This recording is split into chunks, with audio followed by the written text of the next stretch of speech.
नमस्कार, मैं हूं आयुषी मिश्रा और आप देख रहे हैं फर्स्ट बिहार झारखंड। बिहार में 2 विधानसभा सीटों पर उपचुनाव हो रहे हैं और ऐसे में बिहार की जितनी बड़ी पार्टियां हैं वो सभी उन दोनों सीटों पर जीत हासिल करने के लिए जोर शोर से लगी हुई है। ऐसे में बिहार के नेता प्रतिपक्ष तेजस्वी यादव भी लगातार दोनों सीटों पर राजद के जितने भी कार्यकर्ता हैं उन सभी को काम सौंपा है वहां पे कैंप करने के लिए। लेकिन ऐसे में तेजस्वी यादव खुद लगातार दोनों सीटों पर बने हुए हैं। आपको बता दें कि तारापुर विधानसभा सीट पर अभी लगातार तेजस्वी यादव वहां के लोगों से मिल रहे हैं, नुक्कड़ सभाओं को संबोधित कर रहे हैं और ऐसे में संग्रामपुर प्रखंड में एक नुक्कड़ सभा को संबोधित करते हुए तेजस्वी यादव का ये बयान सामने आया है कि सूबे की हवा बदल रही है और ऐसे में 2020 में जो ना हो सका वो इन दोनों सीटों पर जीत हासिल कर आरजेडी कर सकती है। जी हां, तेजस्वी यादव का ये कहना है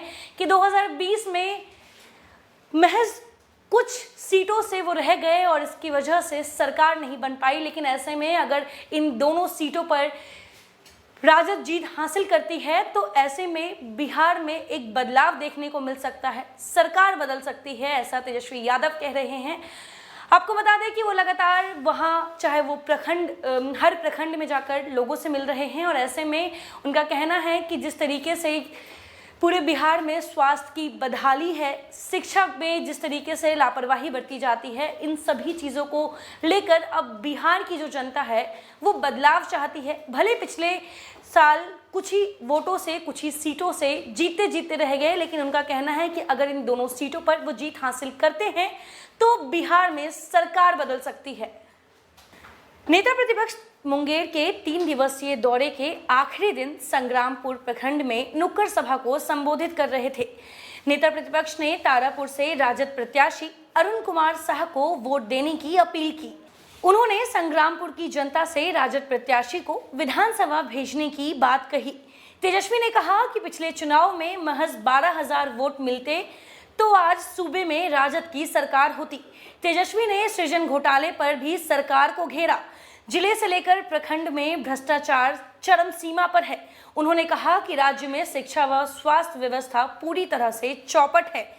ऐसे में पूर्व डिप्टी सीएम रह चुके तेजस्वी ने आगे कहा कि किसान को अपनी उपज का समर्थन मूल्य नहीं मिल पा रहा है, अपराध का ग्राफ दिन ब दिन बढ़ रहा है, युवाओं को रोजगार नहीं मिल रहा है, देश निजीकरण की ओर ढकेला जा रहा है। राजद कार्यकाल मुंगेर ही नहीं बल्कि सभी जिले में हर प्रखंड तक में विकास नहीं हुआ।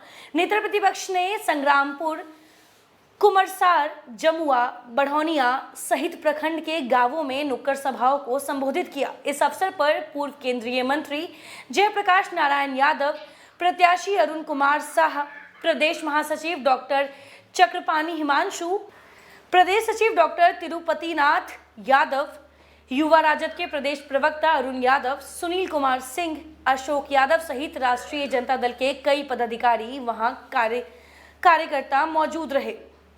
तंत्र मंत्र के बादशाह, भारत के जाने माने सर्वश्रेष्ठ गुरु खान जी, मिलेगा हर समस्या का समाधान गारंटी के साथ। मेरी बेटी की शादी के लिए बहुत से रिश्ते आते थे पर कोई न कोई अड़चन पड़ जाती थी।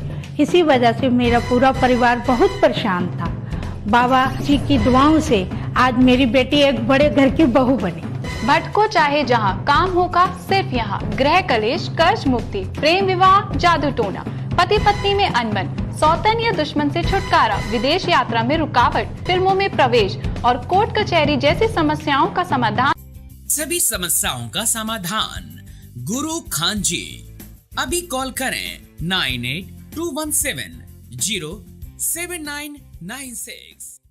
तो आपने देखा किस प्रकार से तेजस्वी यादव जनता के बीच में रह के जनता का मन टटोल रहे हैं।